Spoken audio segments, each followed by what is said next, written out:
All right, well, we are driving now with Marc Holden, who is the Vice President of America Sales at Cybersixgill. Marc, welcome to the Cybertruck Driving. Awesome. Thanks, Andrew. Thanks for having me. Yeah, It's really cool. it's cool. It's fascinating. It's challenging at the same time. Just like cybersecurity. Just like cybersecurity. I've never driven a Tesla beyond like right in the parking lot before. So I got used to that. And then obviously we're in the Cybertruck and people want to stare at it and all the rest of it as well. So it's kind of interesting, the experience we're having. Yeah. Tell me about your first ever RSA conference, Marc. When was it? What was it like? What happened? My gosh, that's too many years ago to even really recall. I think first one I was at was with a company called Gigamon. We were pretty much coming out of startup phase, going into getting ready for our IPO. And we launched a security solution, basically helping people get better leverage out of their existing tools. And was that a fun experience? Was it just overwhelming, all the people trying to figure stuff out? I think it was a great experience. I think RSA always, and I'm thinking pre-COVID, RSA was just always packed and jammed with a lot of speakers, a lot of conversations, customers, companies. It's always a fun time to be at RSA. Would you pick RSA or Black Hat if you had to pick one? That's a great question. I would say RSA outside of the expo. And I say that because most of the meetings at RSA happen outside the expo. Where I think at Black Hat, it really happens within the expo. And to me, I think they're both valuable for both things. But I think Black Hat, it gets a little bit more technical, and that's where I enjoy it. Okay. Let's talk about go-to-market stuff. Big challenge right now, a lot of companies are looking at is how do we grow pipeline? When you go out, if you looked at 2 years, what do you think the state of demand gen and pipeline generation will be? Well, that's a great question. Well, I think a lot of it's going to be based on generative AI. We're going to leverage that a lot better than what we do today. But I think it's also a big challenge too. Is AI will help you in messaging and things of that nature, but you always have to have that personalization, right? And I think that's the big challenge of pipeline. And we just had this discussion actually today. Is how do you automate contact, but also how do you personalize contact to where you can build pipeline and build rapport and build relationships. I think AI is going to help us do that. But I think there could be a tendency just to totally rely on AI. And I think that would take the personalization piece out. And I think that's a little bit of a concern. You said we could use AI better than we are right now. What do you think is the natural next things that a seller is actually going to do to make their job easier and be more successful? Oh, well, I can tell you we're doing that.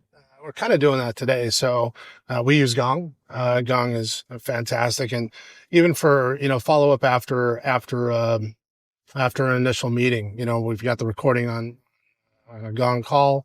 It can summarize the conversation for you. It can quickly turn in, that follow-up email. These are the things we spoke about. Here's the priorities. Here's our next steps. And do that at a click of the button now that you were able to do a while back. There's talk right now of AI in some way replacing SDRs. And I think the kind of assumption is that most SDRs are not actually making calls. They're using messaging in some shape or form, and therefore it's ripe for disruption. What do you think would you take the over or the under on 5 years for AI to replace the SDR function? Well, since I own the SDR team at Cybersecurity, I got to be a little cautious here. But I think the reality is that you're going to evolve the SDR team. And what I mean by that is, back in the day, it was pretty much appointment setting. Now we have customers that are already, or prospects that are already fully versed in what we do, or they've had many different touch points before the SDR has even reached out. I think you automate that process with AI. I think you're still going to need that human element to really qualify whether, it's a right fit for a prospect or not. And I do think that, you're going to have that evolution. I think you'll probably see them become more more of a inside sales person, getting that first, second meeting, that qualification. And also, let's not forget, our SDR teams are our farm leads. We want to promote from within. So I don't see that function ever being replaced, but more evolving. Yeah, so evolved rather than just, hardcore outbound, book some appointments for the reps, actually doing something a bit more intelligent or thoughtful about with them, is what I'm hearing. Yeah, it's interesting. This is so much it could be and could not be. Who knows where we're going to be in a few years' time. When you look at your pipeline right now, and what your plans are for this year, would you rather your team has more leads and more opportunities, but lower dollar value? Or would you prefer for your business that there's actually fewer leads and opportunities at a bigger dollar value?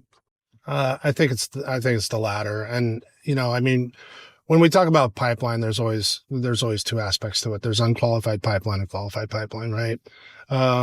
Whereas a CEO may be concerned, hey, we're not getting enough meetings occurred. And, based on our, mathematics, we've basically said, hey, we need this many meetings to occur. That's going to turn in this many opportunities, which we're going to, go through our sales stages. I think what we're really focused on, at least what I'm focused on, is qualified pipeline. So getting to the right personas, the right ICP. And I think once you hit those things, getting to your real target market, you're by default going to have a larger deal size. Yeah. Yeah. So it's going to drive it up, and then you're more comfortable working with larger deals, right? Given your background in enterprise selling, right? Correct. What's one thing that people generally believe in sales and marketing today that you think is complete bullshit? That's a great question. I think what's complete bullshit is that sales has to be against marketing and marketing has to be against sales. I've been fortunate enough to work with companies where that has not been the case, in the last few companies I've worked with. And what I mean by that is each role has a serious function. Each are required in different ways to build pipeline, to help us get the word out, so to speak, from a marketing perspective, and from a sales perspective, making sure we're carrying that message forward and we're aligning to our customers' values and their needs. And so I think the biggest bullshit that I see out there is that you have to have this adversarial relationship. It's always the leads suck. Well, the sales team doesn't know how to follow up on the leads. That's just completely false. We have a problem and we need to solve that together. And I think that's the biggest. And I feel like it's been around for so long, and yet still some companies seem to struggle with it, right? Yeah. Do you think it's partly personality, or do you think it's structure? What do you think still we're struggling with it? I think it could be a bit of both. I think, as you think about an organization, you think about all the different pieces of the puzzle, right? So you have marketing ops, you have sales ops, you have the marketing team, you have demand generation, you have digital, you have, from a sales perspective, you might have multiple markets, you might have mid-market, you might have enterprise sales, you've got your channel aspect of it. I think it really takes coordination and orchestration. I think that is one thing that companies aren't doing well, is they're not orchestrating all the bits and pieces of the organization to go for the one goal. In other words, you're here at RSA, right? So, what is the digital wrapping that you're getting from marketing, or the booth presence? How are you using your SDR team to get the word out that you're here, inviting people? How are you using the sales team to make sure that prospects are getting what they need, the answers that they need, and they're feeling catered to? Well, let's play a different game completely now. Fizzle or sizzle? Will these things continue to grow and be good, which is sizzle, or will they fizzle out? And the first one for fizzle or sizzle is this Cybertruck. I don't know. I live in Texas, so they just laid off a bunch of people at the Cybertruck factory. So I'm thinking this might fizzle. I would imagine in Texas, the Cybertruck is the exact opposite of what people, maybe that's just my stereotypical view. This is not what Texans want. Is that fair or not? That's pretty fair. I mean, let's face it. It's unique looking, but is it the most attractive electric truck out there? Probably not. So probably fizzle. Sorry, Elon. And fizzle or sizzle, the Palo Alto play to be the cybersecurity platform out there. That's a good one. I I think there's some sizzle to that. Okay. I think that there are so many. First of all, I think the challenge that CISOs have is so broad, and it's a challenge that's really hard to solve with any one thing. But I also think that you have to solve it enough to where you can actually move forward and do business, right? And I think the challenge is that, yeah, I think every CISO in the world would want to have every new shiny gadget, have the budget to do that. But the reality is you don't. So I think you have to have key players that you can build platforms off of. And then if you need specialty tools or need specialty services, you can do that. But I do think you need that core solution. Are you saying that because you want to partner with them? No, not at all. Fizzle or sizzle? Selling business value as opposed to just features or benefits. That is sizzle, sizzle, sizzle. Tell me more. You have to provide business value because it is about a business conversation. The reality is that, right? I mean, the day-to-day folks that are using it, they're going to worry about the features. They need to get their job done. They need to hit their goals. But really what it comes down to is, what are we doing for the business? And where are we aligning to the business? For example, Cybersixgill, we have solutions that hit basically 10 different use cases. So if we were to go out and just talk about every single different use case, that may not be important to one person, but collectively to the CISO of saying, hey, I can go to one company and solve these 10 use cases, that's important to them. And here's my outcome. Yeah, it makes sense. So today, Wizz announced a $1 billion round at a $12 billion valuation. In 5 years' time, is Wizz going to be bigger than Palo Alto, or is Palo Alto going to be bigger than Wizz? I never count out Cisco. That's a great question. I really don't know. I do think that, we do go through these evolutions in technology. And we hear, companies evolve, right? At the end of the day. I think Wizz is a tremendous player out there. I think Palo's, obviously well established, and then you've got Cisco out there as well. So I think you can probably bank on one of the three or all three. Very political answer. There you go. What's a bigger waste of money, this Cybertruck or getting a booth at Black Hat? That's a great answer. Or a great question, I should say. I think the biggest waste of money is the Cybertruck.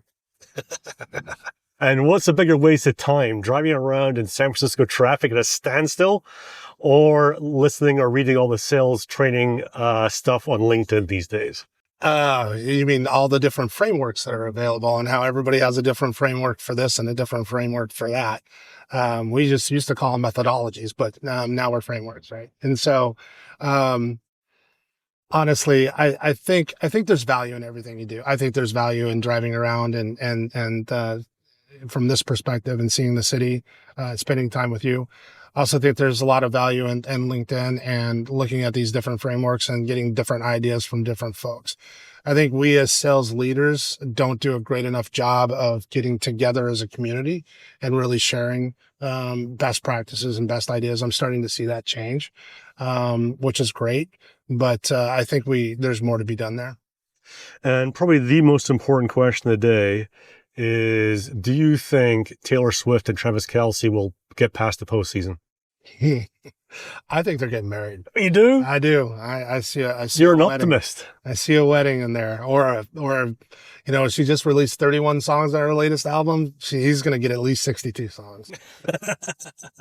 Well, Marc, with that, it's been a pleasure driving around with you, and I wish you and the team every success for RSA, but also for the rest of the year. Awesome. Thanks, Andrew. Appreciate you.